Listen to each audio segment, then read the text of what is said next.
Hi, everybody, and welcome to this edition of Big Time Boxing. I'm Al Bernstein, and this is a very special edition of the show because I get to visit with a man I have known for many, many years.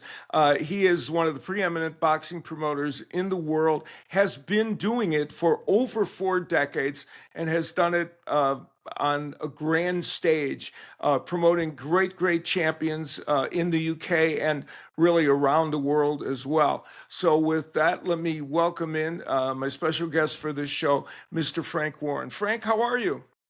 I'm fine, Al. How are you? I'm good. I'm good. Very exciting times these days in boxing, and you have it. We actually share a little bit of something. This is your 45th year as a boxing promoter. You started in 1980, and on March 1st, when I sit ringside to do a fight on DAZN, that will start my 45th year as a boxing announcer. So we're kind of celebrating the same anniversary this year. Congratulations to you. Well, to I'm you for pleased to sure. be here with you. I I know. actually, Hey, we're still here. just about I am. I've done 3 years before that with that, not under the Boxing Board of Control's jurisdiction, but as a licensed promoter of the board, 45 years. So, yeah, it's a long, long time. Yeah, yeah, you did do that prior to promoting, but Yeah, officially from the promoting standpoint, I know 1980 was when you really started to promote boxing. correct. And of course, over the years, you've promoted, great fights with great champions, all the great British champions, plus many others as well. Um, you have on Queensberry Boxing now has an extraordinary group of fighters that you're promoting. When I was looking down the list, and I was just kind of amazed at the depth of your roster. Is this one of the deepest rosters you've had? I know you've had many champions, but it seems like now you have so many fighters that are either contenders or champions. Yeah, I think it is in quite a few years, that's for sure. But we worked very hard at it. We made a conscious decision about 5, 6 years ago in a direction we wanted the company to move in. And my son George is the CEO, and between us, we focus on a few of the divisions. For example, the heavyweight division. And I'm not sure. I think we out of say the top 15, 12 of the guys are with us, and It's amazing. that's where we're at, and it's working, and we've just done this new deal with the Zone, so we'll be showcasing all these guys now, and you'll be seeing them in the States and any other countries who are watching this around the world, because they'll be broadcasting all our fights around the world for us. Yeah, let's talk about that. You made the decision to go to DAZN as your primary broadcast partner. And I'm guessing you alluded to it there. A part of the reason was number one, they have become a very much the destination point for boxing these days, and have put together an amazing group. And now you bring, of course, a lot to it. The idea to be that it goes international and literally everyone on the planet can see it is a consideration, right? It certainly is, especially some of our fighters are from around the world. Sure. But the thing was for me, I mean, I've worked with every TV station, certainly in the UK, and all of them. You run a TV station as well. And yeah, we did that for 10 years at Box Nation. And the Zone started off, and we were in opposition, or they were in opposition to us as far as what we were doing with, it was BT, then became TNT. And, Hmm. you know, I'm quite impressed where they've got to, because I was a bit of a skeptic at first when it started. And, Hmm. I know they brought on some new people on board. They got some of their good existing people, and some others who've been additions to their team. And meeting Selen Blatnovic was a big Yeah. turning point for me, because his vision and what he was talking about sold me completely on it. And I've got to tell you, I'm delighted with the decision that we've made and where we're at, because this is what it's all about. And it's really making it a one-stop destination for the boxing fans. Yeah. They haven't got to pay 3 or 4 different subscriptions. One subscription, and you're getting the best boxing from around the world. It's fabulous. Yeah, that's absolutely true. I did an interview with Alfie Sharman from the Zone here, and of course, I've been doing work with them. And the uh, the interesting thing is they understand that that's the kind of endeavor. There were going to be some bumps in the road. You mentioned even being skeptical, how are they going to get it done and everything. But he said, we have everybody when they start out, they have bumps in the road, but then they find their footing, and the zone certainly has done that for sure. And the evidence of that is going to be February 22nd. You're very shortly going to be jetting your way to Saudi Arabia for what maybe is on paper, I know we always speak in hyperbole, or people do anyway, the greatest card of all time. It has the potential to be that on February 22nd. You have several fighters in it, two of them in one fight, Daniel Dubois and Joseph Parker for the heavyweight title. That card is remarkable, isn't it?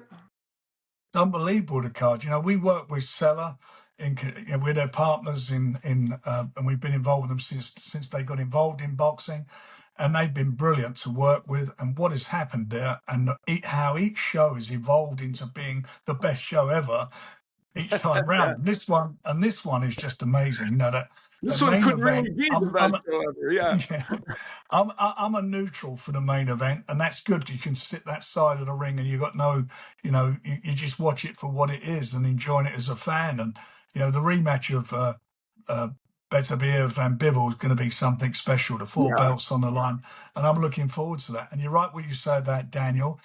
Daniel is fighting Joe Parker. They're both under Yeah. the Queensberry banner, and that's going to be a cracking fight. It's a Great real, fight. real good fight for Daniel, in as much that it's another tough fight. I mean, and when I look at the heavyweight division, he's probably fought more quality heavyweights than Yeah. in a space of a year than I can remember in recent memories. Four really tough fights. Usyk, Babe Miller, who's undefeated. Usyk's undefeated. Babe Miller's undefeated. Hrgovic undefeated, and a former two-time world champion in Joshua. And each of those fights, he was an underdog. So he's going into this fight as a favourite for a change. But it's a great fight, and for me, the bit more spice added to it is the fact that Usyk has come out now and said that he wants a unification fight. So the winner of that fight will get a unification fight with Usyk. So that's a really, really, it will be another historic moment. And I'm hoping that Daniel comes through, because I would love to see the rematch. I think it'd be a different fight than it was last time. He's got a lot to prove. He's matured in a big way. So we'll see where we are. But having said that, Joe Parker's on a roll. He's had some good wins, and he's a former world champion. He knows his way around the block, so it's a good match. And we got two other heavyweight fights on Yes, there, you do. and they're both Queensberry fighters as well. Big Bang and Caballero. That's a cracker of a fight too. Wow. Yeah, that's a terrific fight. When you look down that card, Shariz, also Hamad Shariz, fighting for the middleweight title against Carlos Adames. And that's a fight that I think it could be as good as any on the card. I agree with that, and that's a tough fight. This is obviously going to be his toughest fight. He came with us to Queensberry. He didn't have a massive amateur pedigree as such, but as a pro, he's really settled down well, and he's one of Queensberry's stars. We've had him from the beginning, and he's really come through and looking good. I keep comparing him. So I call him Britain's answer to Tommy Hearns, because he's big, he's tall, rangy, he's got a fantastic jab and good boxing brain. And unlike all normally these big tall guys, they fight at range. He can fight inside, and he throws some nice shots. But this is a tough fight. This is his toughest fight. Yeah, Carlos Adames, and I've announced a number of his fights, is somebody who is a little sometimes inconsistent. When you get the best Carlos Adames, it's fantastic, and then sometimes there's some inconsistencies. So I'm sure Shiraz will be presenting, preparing for the best version of Carlos Adames, and I'm sure he will bring that, and it's going to be a terrific fight. So you'll be over there with some fighters in very important fights, and as you say, you can sit back and have a beer and enjoy the main event without worrying about. I wish I could have a beer. I'll have to have a glass of fruit juice there. Yo, that's right. That's a good point. It'll be fruit juice, but non-alcoholic beer I'll have. Yeah, correct. That's true. The influence of the Riyadh season and all that it has brought with in terms of opportunities and and the idea of making great fights has kind of slightly changed the landscape for everyone in boxing, uh, and and you have worked and embraced them during the course of this. It's made an interesting difference in how fights are now made, hasn't it? It certainly has. But you got to remember, first of all, Riyadh season, they're not a promoter. It's an expo of Hmm. Riyadh and Saudi Arabia, and Right. the boxing's part of the different sporting events, music, multicultural events, and so forth that take place there, and they have a massive budget. And out of that budget, thankfully, His Excellency Turki Al Sheikh, he is a boxing nut like you and I. Yeah. He loves his boxing, and boxing's become quite a significant part of the Riyadh season. It's opened it uh, 2 times now, which tells you how much he loves his boxing and how it's becoming such a fixture over there. And as a result of, and because it's not a specific financial event for them. As a promoter, I'm putting a show on. I want to promote it, the promotion to make money because they have a budget for the season. They can put extra money there to make the sort of events that we're going to see on the 22nd. So that's changed the dynamic, and for me, it's made Riyadh now the world's capital of boxing, without doubt. I mean, they've taken over from Vegas. Yeah. No, it is. That's true. It is interesting the way that's as good a description of the business side of that as I've heard, because there are nuances that you just explained that make it a little different, and that's part of the reason why they can do that. That's fascinating. Well, one of the offshoots of that is that you have in recent cards. And the best, of course, example was when you and the Matchroom had your 5-on-5 tournament, which I thought was so much fun. I don't know anybody in boxing or a boxing fan or anybody that didn't get a kick out of that. And number one, of course, the fights were fun, and it was fun to see that. And the other thing that's the offshoot of that is so funny. I've known you for all these years. I knew Eddie's dad. I know Eddie, of course. You guys have become kind of an interesting duo in the world of boxing. Rivals to be sure, and yet you guys seem to be having fun with the idea that there's more collaboration these days. That's true, Al. That is true. And I'd never spoken with him before the Riyadh season. I'd never had any conversation or any dealings with him. And my son George deals with him most of the time with Eddie, and they got a good relationship. But yeah, I appreciate all his endeavours. He's a hard-working guy, that's for sure. You Yeah. look at DAZN, all the shows from around the world. He's involved in quite a few of them, and he does work very hard. And as you say, that 5v5 was a bit of a blast, and certainly was a kick for me because we won it You and did won it pretty in well in style. that competition. Not that I don't mention that much, but it was yeah, it was good fun, and and we're going to do it again. So we're working on doing another one of those, and I'm looking forward to that. But yeah, that was I thought that was great for the fans, and certainly in the UK, It was. the fans really bought into it here in a big way. That's good. And And the it's other funny thing to me is that you guys, there is, well, even now putting you two on TV, there is something about the chemistry of you guys talking about boxing. I swear, I even did a commentary on it. It is fascinating. It's almost like you two are, we're made to get on a TV and each interact with each other in boxing. It's really a fascinating watch. So kind of fun for Well, the I fan. think the thing is, Al, like, as much as we do this for our livings, like yourself, Eddie, myself, and many other people, we're boxing nuts. We Yeah, love it. exactly. And that is the thing, the enthusiasm that we have for it. I mean, I'm an old geezer. I'm 73 the end of the month. But I absolutely love it. I enjoy the cut and thrust of what goes Yeah, on outside. But more importantly, there's nothing like fight night. There's no other sure. sport like boxing. On a night of a big fight, it's just and I mean, I go to all the small shows. We do a lot of small shows, like bringing Sure. kids through, and I enjoy sitting ringside at them, trying to spot the next big star and develop their career. It's great fun, and it is at its best. At its best, it is a majestic sport. Yeah, that's for sure. I'll let you go here in a moment, but I wanted to ask you about um, uh, right now, Tyson Fury, who you have promoted, and I go very backward. It's funny. I was thinking about this as we were going to do this interview. I remember I came over to England to do a showbox show, and Tyson Fury was fighting Richie Powers, I think it was, and he won the fight, and it was it was okay. It wasn't a dazzling performance, but it was early in his career, and I remember so many people. I thought I said at the time, I even said to the press, and I was saying to Gordon Hall and all the Showtime executives, I said, I think Tyson Fury is going to be a major force in boxing. And then after the Powers fight, when it wasn't some brilliant knock the guy out thing. No, They asked me if I changed my mind. I said, absolutely not. He's going to be a force in boxing. I'm often wrong, but in this case, I was right.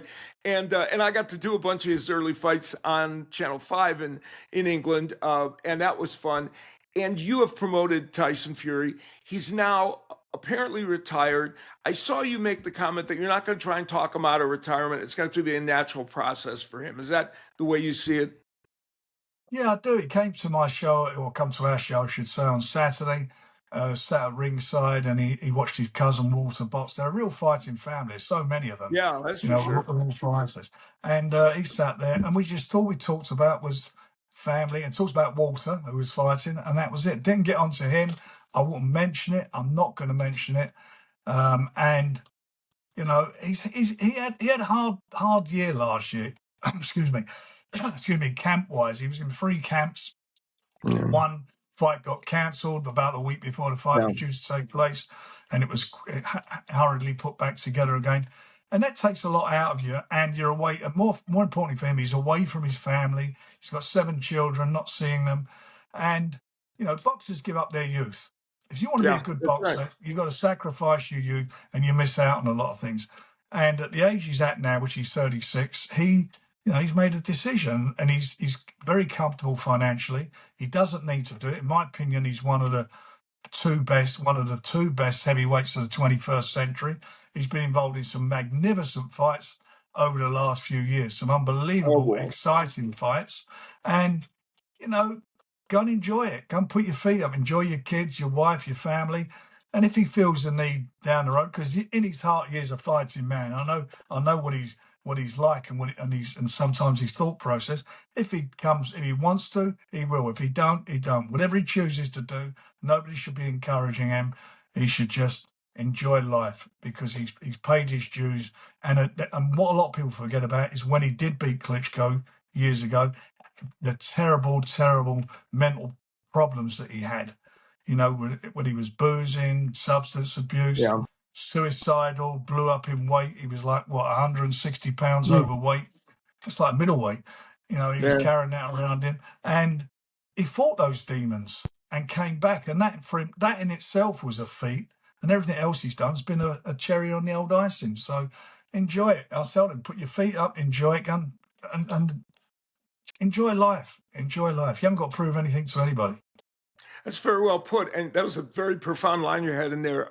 Boxers give up their youth, which isn't essentially true, because when they're great, they have to dedicate themselves to the sport and do miss out on a lot of things. I'll let you go here, but I wanted to kind of finish up with your thoughts in general about you. I mentioned at the beginning, you've had, over 4 decades of promoting boxing. And here you are now, you know, right at the top of the sport again, doing all these things.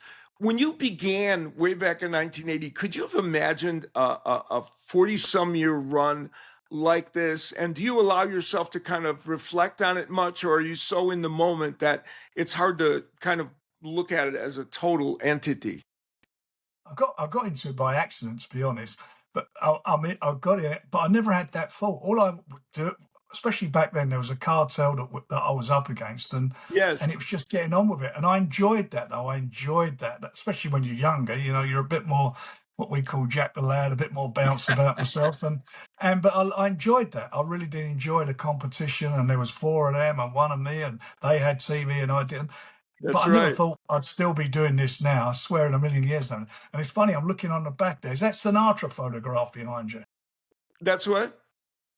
Is that a Sinatra photograph behind you? No, Beck. That's me and Ray Leonard, and I don't know. Shit, looks like Frank That's me and Ray Sinatra. Leonard at a that's me actually with Ray Leonard Oh, I at couldn't the. see it. Yeah, sort of get my Thanks eyes for the done. compliment. I sing too, but I don't sing as good as Sinatra. So Yeah, the Ray Leonard definitely wasn't Sinatra.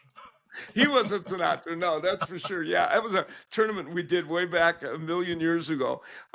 Yeah, that's interesting that because if you say you kind of got into it, and you were slaying dragons at the beginning when you got in against the cartel group that kind of had control of boxing in Great Britain, and once you passed that hurdle, man, then there was all the great moments that you've had since then. Well, it's been a great run, and you are now. I think that this period, and correct me if you think I'm wrong. I think this period, in terms of the product boxing has, and in terms of the potential excitement that it can give, could be one of the most interesting periods of the last several decades, at least. And if boxing can reach the fans, if they can find the fights and they can see them, and those fights can be talked about and promoted, which is not so much a problem around the world, bigger problem here in the United States than you have elsewhere in the world. But if that can happen, I think this period of boxing is going to be really fascinating. I agree with you, and we will be in the States promoting in the next 6 months. That was the other things, yeah, and so I think that is also a big move because fans here, the world has shrunk. I mean, in the old days, right? It was so that ocean created a gulf. We just couldn't. Half the time, people couldn't see fights that were wherever they were, and fighters. It was a big deal for fighters to go back and forth. The world has shrunk because of the internet. Correct, absolutely correct. I mean, for us in the UK to find out what happened in America in a big fight, you had to wait for the Ring magazine, It's crazy, and right? we used to get that 2 months after it came out. Time it got here. Yeah, and from the other side of the coin, American boxing fans didn't appreciate the great British fighters as much as they should have because they didn't see them. Correct. They didn't know about them, and that has changed. You were talking about small shows and whatever, and here's where DAZN comes in, and there are regional fighters in the UK that we are all fans of. That even and I'm involved in it, of course, so I would know about them. But for the actual Sure. fan, I have them sometimes telling me, talking about a certain fight that's happening in Great Britain that's more regional but important and good fights, and they know them now. Well, the good thing about it is you can become a part of the fighter's journey. When if you tune in, you see some young kid, and you go on that journey with them, and that's the big part of the sport that I do enjoy is spotting somebody and helping to develop them and bring them through. And we got some fabulous young talent. I Oh mean, yeah. and the heavyweight. I mean, when I started out, Al, in the business, same as yourself, all the great heavyweights come from America. I mean, British heavyweights never won a world title. No, it's amazing. Since Corbett, going back, that's how long ago it was. And now we're at take Usyk out, and I think we're in the driving seat. Yeah, 100%. It's been the British heavyweight explosion in the last several decades has been really something, and now it's kind of led to the point you're making about now British heavyweights are so almost dominant in the scene. So it's pretty extraordinary. Well, Exciting you're times. right. Yeah, you're right in the middle of that, and we can't wait for your shows here in America. That's going to be exciting for everybody. Frank, I really appreciate you joining me, and it's fun to catch up with you and get your thoughts on everything. Thank you, Alan. It's a privilege and a pleasure to be speaking with you. All righty. So that's Frank Warren. Now, he's going to be involved in that big fight on February 22nd. And our next show, folks, we're going to have a special show that is going to be looking just at those February 22nd fights, and I'm going to give you my analysis and keys to victory on all those fights. So you want to be watching for that. Thank you very much for joining us. I hope you enjoyed. I sure did. That great conversation with Frank Warren. We'll see you next time.